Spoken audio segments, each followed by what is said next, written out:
Hi there, little chicken nuggets. It's me, your favorite celebrity, Carl. Welcome to Grow TV. Welcome to Grow TV.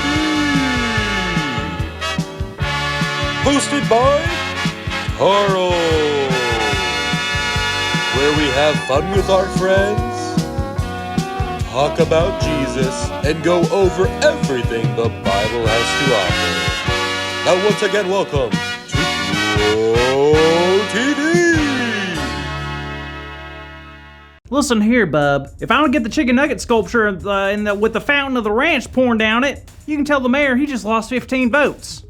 Oh, hey there, y'all. There's actually no one on the phone, but I'm practicing because I'm gonna be famous, and I gotta talk to people like that. I thought I'd be famous by now, but turns out it's a slow process. Y'all remember my video from last week? Well, I uploaded to TikTok, Instagram, Snapchat, YouTube, Facebook, all that stuff, and total views is currently sitting at 73, so looky there. Can you believe it? Watch out, Harry Styles. There's a new celebrity in town. Now, with my newfound stardom, I'm not gonna only have to walk the walk, I'm gonna have to talk the talk. That means I'm gonna have to learn how to act, talk, and think like a famous person. All right, how to act, talk, and think like I'm famous. Ah, I found it.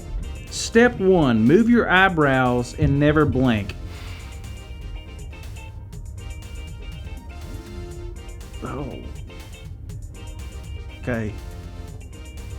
Okay, step number 2, find your laugh. So apparently, famous people have a very specific laugh, so I need to find my own laugh.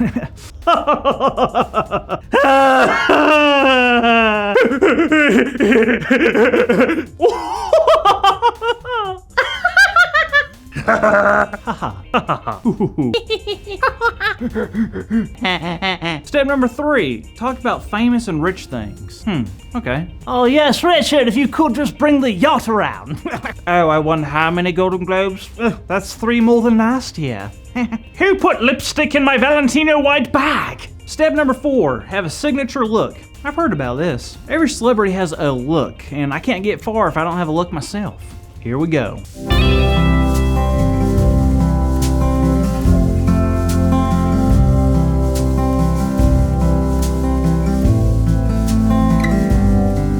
And finally, step number 5, have a posse.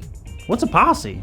Let me see. A posse is a group of people that have similar characteristic, jobs, or purposes. So I gotta get some friends that want to be around me when I'm famous. That'll be easy. Hey, Ricky! How's it going, bud?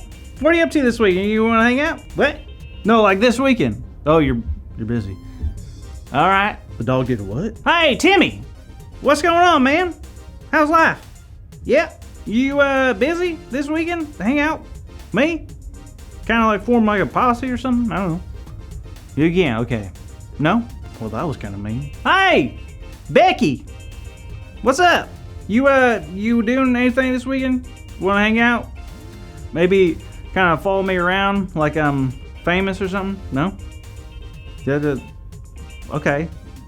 Well, no. I don't think that's German at all. Okay, okay, you can stop yelling. Okay. Bye.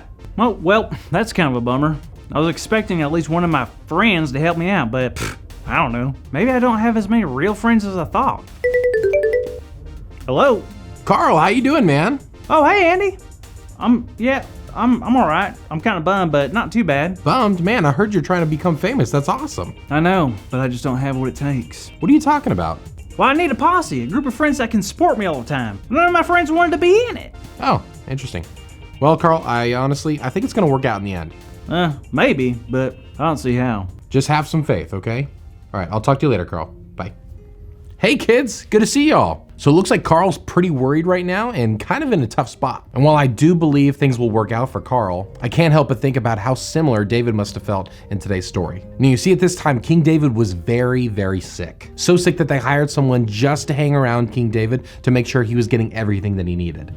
Now, it was at this time that Adonijah, one of David's sons, had a very strange idea. He thought because his father was getting really, really sick that he could take over early and become king. And I know what you're thinking, but David's king. And exactly, that's why it was so strange. Adonijah started using his connections as David's son to make his bid for being the heir. He killed a whole lot of animals as an offering to God, invited famous and important people over, and he talked to leaders and friends in the community to ask them for support. But you see, David already had a plan for who was going to take over as king when he was done. And it was not Adonijah, it was his other son, Solomon. And when people close to King David like Bathsheba and Nathan found out what Adonijah was really doing, they knew they had to talk to him and tell him what his son was up to. So Bathsheba went up to David and told him everything, that Adonijah had become the new king and was going against David's wishes. And then Nathan went up to David and told him all about the sacrifices that Adonijah had made and the fact that they were having a huge dinner right then, and all of them were chanting, "Long live King Adonijah." Now this was upsetting to King David, but he knew exactly what to do. He got up and spoke to his friends. He looked them in the eye and he told them that his son Solomon would take over as king when David was done. And it was at that exact moment that everyone started celebrating and getting really excited because King David had just promised them a wonderful future.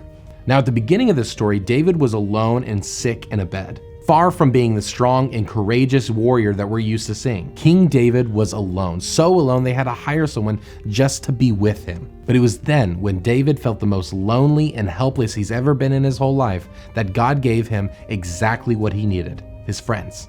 King David was about as famous as you could possibly get, but even he felt alone sometimes. And if God can take care of David, then he's gonna take care of you. So never forget, when we feel alone, God gives us friends.